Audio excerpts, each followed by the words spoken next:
Welcome everyone to Cyba2 2020 Global Edition, or as we say in Switzerland, Grüezi miteinander. It's the second time Grüezi miteinander. If you have watched us from the beginning, you noticed we had some sound problems. We really apologize for this. But hey, that's live TV, isn't it? So, Cyba2 2020, it's a really special edition. Because of the pandemic worldwide, the teams could not come here, and we will do the live things from here and the rest from all over the world. We are here at the architecture building on the beautiful campus Hönkerberg, which is a little bit above Zurich and belongs to the ETH. So we will see some tracks here, and these are the tracks the teams used from Switzerland. But because of the pandemic, the teams could not come to Switzerland and fight against each other live, but they had to build their own parkours back home, like this one. Stairs up and down, no problem for me, but with the exoskeletons, with wheelchairs or with leg prostheses, it's going to be very hard and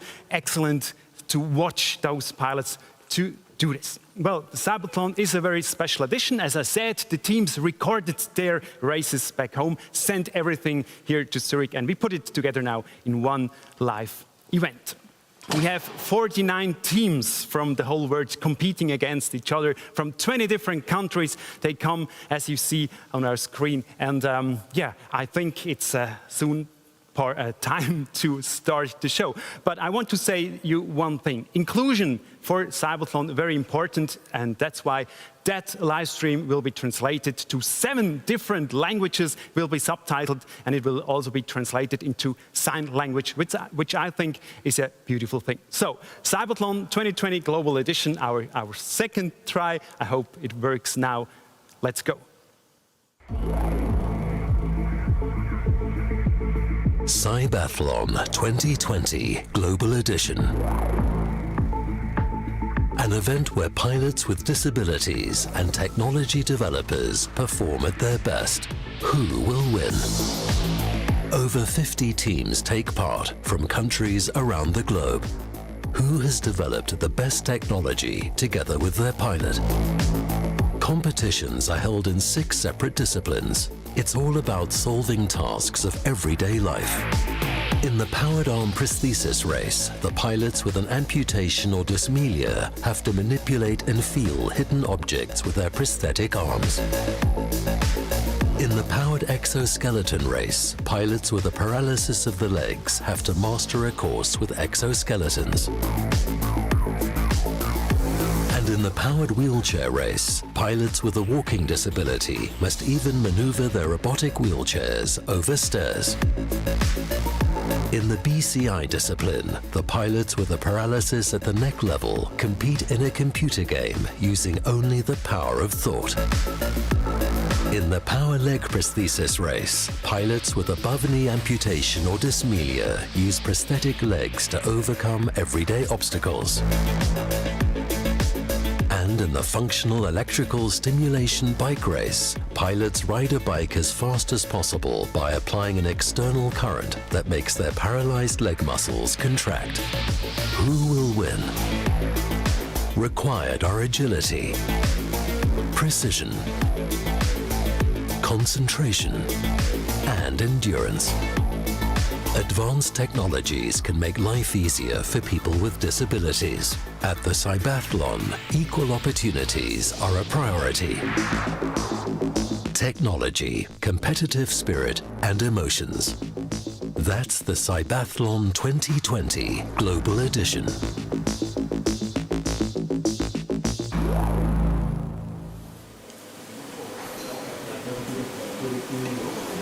We're in the top floor of this architecture building right now, and downstairs all the technicians are working. Well, actually, those technicians you see right now, that's only a small part. So you see, Cyba2 2020 Global Edition is a huge project we're doing right now. And as you see, I wear a mask, safety first. As soon as we have 2 persons or more, we wear the mask. So I want to introduce you now to the director of Cyba2, Roland Sigrist. Roland, about technique. There's a lot of technique going on right now, but also for the races, all the teams had to produce their races by themselves. How did you manage to do all this?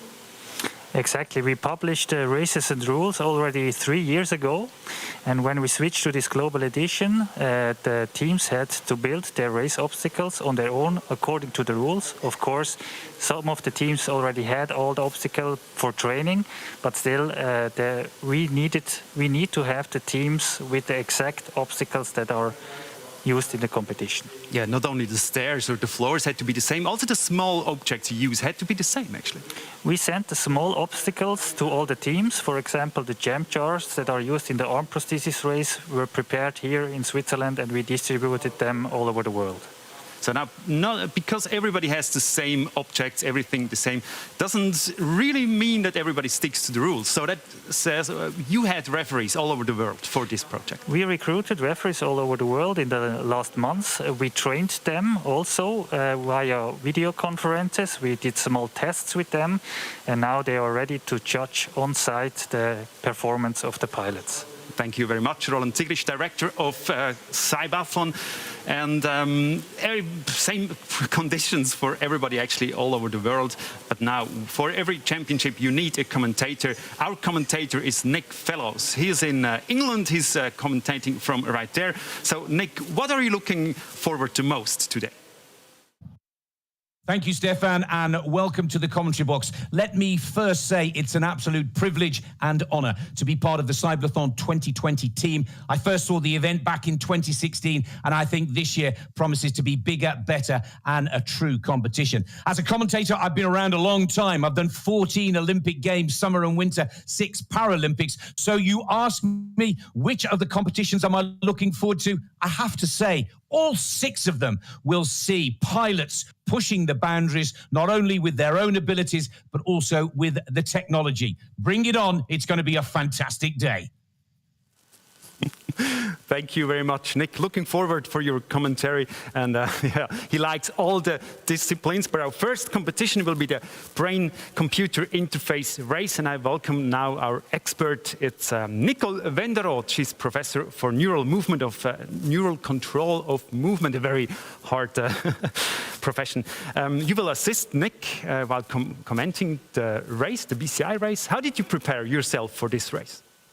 So I was lucky because we had a team that also participated in this BCI race. So I knew the rules of the game quite well. And I also had a look at the other team to see a little bit what they were doing. And of course, Nick was there, and it was actually great fun to do the commentary together with him. Very good. So the BCI race, that means you connect the brain with the computer. That maybe sounds a little bit scary. How scary is it, that BCI? It's not scary at all. So we are trying to measure activity of the brain from the outside. These are tiny little signals, and these pilots really have to train very hard to talk to us, if you like. And nothing of that is painful, or you don't feel it, but suddenly you see the avatar hopefully moving into the right direction. When you watch these pilots moving that avatar, what impresses you most about what they're doing? So, you know, all that is happening in your mind. And you're in a situation of a competition, which is a little bit emotional. You might be a little bit nervous. You might see, oh, now it's not going so well. But still, you have to stay calm. And you really have to focus on what you have to do to talk to your avatar via the BCI. And I think that is extremely difficult. I'm sure it's difficult, and we want to know how difficult it is. The brain-computer interface race, that's our first competition at this year's Cyba2 2020. And that's how it works. Control with the power of your mind. What sounds like science fiction is reality in the BCI discipline. A brain-computer interface, BCI for short, recognizes brain activity and translates it into computer signals. The pilot's task, successfully steering their vehicle along a winding route and switching on the headlights at the right moment. Concentration and precision are required. Every wrong brain signal slows down the vehicle. Whoever goes the furthest in 4 minutes wins. So in the race, there are actually 3 commands. It's left, right, lights on, and no command. So, Nicole, if somebody tells me, don't think, I will think for sure. So how hard is that no command section? Yeah, that is exactly right. So it's very difficult to think nothing in particular. So the way how these BCIs work is you have to produce very characteristic patterns for these different commands. And for the do nothing, you try to produce nothing in particular. And that is not easy. I'm sure it's not easy. So how much training does it need until you can do no command? Yeah, so usually it really you need a lot of training to control this BCI to the level these pilots are doing it. So our pilot had more than 30 sessions over really many weeks and months. And particularly the command do nothing, it's really one of the most difficult things to do, particularly in the situation where you are in a competition, because doing nothing is more difficult if you are a little bit engaged. Absolutely. We have 6 teams competing, and we want to bring you closer one of the teams right now. It's a team from Britain. I had a spinal injury in 2003 when I had a motorbike accident. That means that I have no sensation from my high chest down to my toes, really. I've liked sports all my life. I guess it's the competition that I like.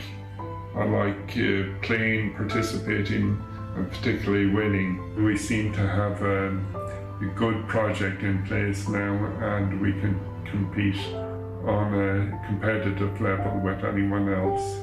I hope to do well in Zurich. It's our dream that we do quite well. That's our British team, and Nicole, you know all of them. Where do they stand compared to the other teams? Yeah, it's a little bit difficult to say. So from the hardware side, all teams are using similar hardware. The little tricks and the secrets are in the algorithm and, of course, the performance of the pilot. And I think that will be decisive today. We're going to talk about the tricks a little bit later. We think it's time now to have a look at these first races. You will comment together with Nick Fellows. I think it's time to get